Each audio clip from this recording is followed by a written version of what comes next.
Assalamualaikum warahmatullahi wabarakatuh. Perkenalkan, nama saya Salmina Elvia Amanda. Saya berasal dari Kecamatan Tanah Luas. Jurusan saya yaitu Tadris Bahasa Inggris, Unit 2 semester 3. Dan pada hari ini saya akan menjelaskan sedikit tentang perkembangan studi Islam di Indonesia. Baik, langsung saja. Sebagaimana kita ketahui bahwa Islam itu pertama adanya itu di daerah timur, di mana disampaikan oleh para rasul dan nabi. Seiring berjalannya waktu, Islam terus berkembang dan tersebar ke seluruh penjuru dunia, termasuk kepada kita di Indonesia.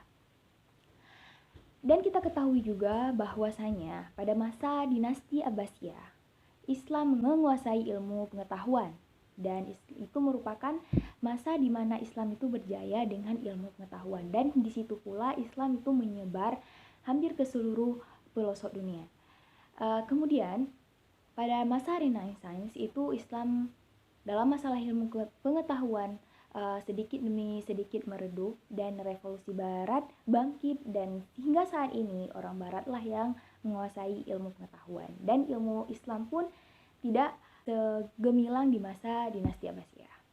Oleh karena itu, yang kita bahas hari ini adalah perkembangan studi Islam di Indonesia. Sebagaimana kita ketahui bahwa studi Islam berarti ketika awal mula Islam masuk ke Indonesia, di situ pun telah berkembang, telah ada yang namanya studi Islam. Karena mereka itu menggunakan metode bagaimana cara mereka menyampaikan Islam kepada seluruh masyarakat. Nah, dan kita ketahui bahwa ada berbagai macam teori, seperti ada teori Gujarat, teori lain-lainnya yang mengatakan bagaimana Islam masuk ke Indonesia. Seperti kita ambil saja teori Gujarat, di mana dia mengatakan bahwa Islam itu masuk melalui pedagang Muslim India yang berdagang di Indonesia. Nah, pada saat itu studi Islam ataupun pengajaran Islam masih sangat sederhana, yaitu modelnya masih seperti hanya langgar. Langgar itu di mana seorang guru di sebuah surau atau pondok mengajarkan beberapa muridnya. Dan kurikulum mereka juga masih sangat sederhana, hanya mempelajari huruf abjad Arab dan juga membaca Al-Quran. Nah, masih sangat sederhana. Kemudian pada masa Wali Songo itu perkembangan studi Islam Indonesia itu makin berkembang, di mana sudah ada pesantren seperti Sunan Ampel Denta dan Sunan Kalijaga. Hampir semua sunan itu memiliki pesantren dengan sistem yang sudah hampir sama seperti sistem yang kita gunakan sekarang. Ya, pada saat itulah perkembangan metode studi Islam itu semakin berkembang. Juga para wali songo itu menyampaikan Islam ke masyarakat Nusantara pada saat itu dengan sangat bervariasi melalui pendidikan, kemudian kesehatan, kesenian, dan lain-lain. Oleh karena itu di sini perkembangan studi Islam itu sangat berkembang. Dan pada saat ini juga mereka tidak hanya lagi mempelajari huruf abjad dan membaca Al-Quran, namun sudah membahas tentang fikih dan lain-lain. Nah, kemudian pada akhir abad ke-19 itu, ketika Indonesia itu dijajah, Belanda mulai mengenalkan kepada masyarakat Indonesia itu sekolah vernacular, yaitu sekolah yang bentukannya itu sama seperti yang kita pakai sekarang, dengan bentuk sistem kelas dengan meja-meja dan lain-lain.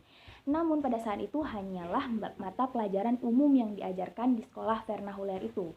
Belum ada mata pelajaran yang Islam.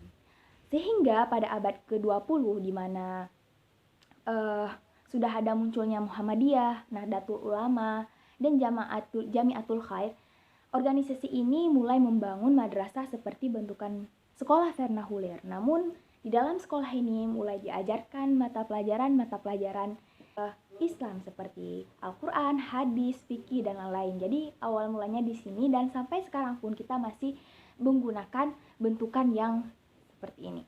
Namun pada saat itu karena masyarakat Indonesia mempunyai dorongan yang tinggi untuk lebih mengkaji ilmu pengetahuan agama, sehingga pada bulan April 1945 itu para ulama di Indonesia itu mengadakan sebuah pertemuan. Mereka membahas tentang ini sehingga pada tanggal 8 Juli 1945 hasil dari keputusan sidang tersebut, mereka resmi membuka Sekolah Tinggi Jakarta atau STI, dan disitulah awal mula kita mengenal UIN, IAIN seperti kita sekarang ini, STAI, STAIN, dan lain-lain. Nah, dari situlah awal mula adanya perguruan tinggi di Indonesia, dan semakin hari pun kurikulum semakin dikembangkan, dan menyelaraskannya seperti bagi umat Islam itu ada mata pelajaran Islam juga seperti itu. Baik, kesimpulannya adalah bahwa tadi Islam berkembang di Indonesia itu sejak agama Islam masuk ke Indonesia sampai sekarang ini dan terus berkembang. Masa Wali Songo merupakan masa di mana perkembangan studi Islam itu sangat pesat karena adanya munculnya pesantren-pesantren dengan sistem yang baik. Kemudian awal mula sekolah yang kita gunakan ini itu sebenarnya dari Belanda, namun dimasukkan pelajaran-pelajaran Islam oleh para Nahdlatul Ulama dan Muhammadiyah. Baik, sekian dari saya. Mohon maaf apabila kekurangan. Terima kasih atas perhatiannya. Assalamualaikum warahmatullahi wabarakatuh.